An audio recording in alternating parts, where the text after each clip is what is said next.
আসসালামু আলাইকুম ভাই। মুসলমান হলে ভিডিওটা ঠেলা মাইরেন না, কথাগুলো শুনে যান, আশা করি আপনার কাজে আসবে।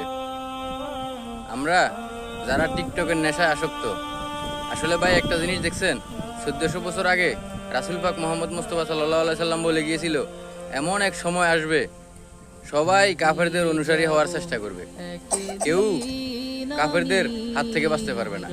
এখন আমার মনে হয় সেই সময় আমরা সবাই টিকটকের নেশায় ভাইরাল হওয়ার জন্য কাদের পিছে দৌড়াচ্ছি। টিকটক কোম্পানি, সে কি মুসলিম? তার কি ধর্ম ইসলাম? না ভাই, সে কাফের, দাজ্জালের বংশধর। আর ওরাই আমাদেরকে এমনভাবে নাওয়া নাই, খাওয়া নাই, নামাজ নাই, কালাম নাই, শুধু ওদের পিছে দৌড়াচ্ছে। আমাদের একটা ভিডিও পরে তো উঠছে আর একটা নামছে, এইভাবেই আমাদেরকে স্বপ্ন দেখাচ্ছে। আর দাজ্জাল যেভাবে স্বপ্ন দেখাবে, ঠিক সেম স্বপ্নটা আমরা এখন দেখতেছি। তো ভাই, যারা মুসলমান